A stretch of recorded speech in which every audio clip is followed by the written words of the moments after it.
चंडीगढ़ में बीच सड़क पर छेड़खानी के मामले में एक चौंकाने वाला खुलासा हुआ है। एबीपी न्यूज को सूत्रों से जानकारी मिली है कि चंडीगढ़ के जिन रास्तों पर वर्णिका कुंडू का पीछा किया गया, उन रास्तों पर लगे 9 सीसीटीवी कैमरों में से 6 कैमरों की फुटेज गायब है। अब सवाल यह उठता है कि सीसीटीवी में कैद तस्वीरें किसने गायब की। चंडीगढ़ छेड़खानी के केस में यह बड़ा खुलासा हुआ है। एबीपी न्यूज को सूत्रों से यह पता लगा है कि रास्ते में लगे 9 में से 6 सीसीटीवी कैमरों की फुटेज गायब है। एबीपी न्यूज संवाददाता यादवेंद्र ज्यादा जानकारी के साथ जुड़ चुके हैं। यादवेंद्र, ये जो सीसीटीवी कैमरे की फुटेज है, ये आरोपियों के खिलाफ एक अहम सुराग हो सकती थी, लेकिन अब ये फुटेज गायब हो गई है 9 में से 6 कैमरों में से। और क्या जानकारी मिल रही है?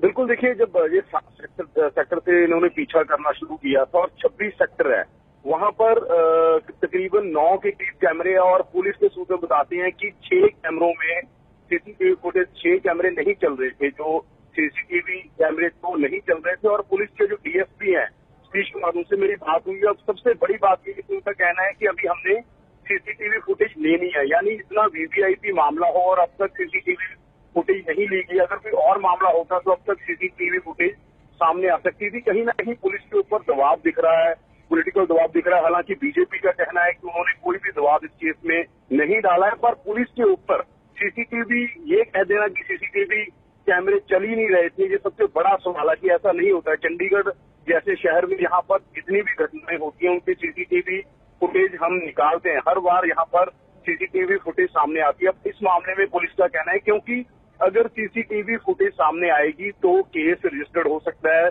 धारा 365 के अंडर किडनैपिंग का केस रजिस्टर्ड हो सकता है विकास बराला पर। इसीलिए शायद पुलिस कहीं ना कहीं इस केस को दबाने की कोशिश कर रही है, पर पुलिस का भी कहना है कि हमारे ऊपर कोई दबाव नहीं है। बीजेपी भी कह रही है कि हमने कोई दबाव नहीं डाला है, पर यहाँ पर नजर आ रहा है कि जो जैसे जैसे घटनाएं आगे बढ़ रही हैं, जैसे जैसे स्टोरी आगे बढ़ रही है, वहां से लग रहा है कि कहीं ना कहीं कोई पॉलिटिकल दबाव जरूर है, इसीलिए सीसीटीवी फुटेज गायब हो रही है।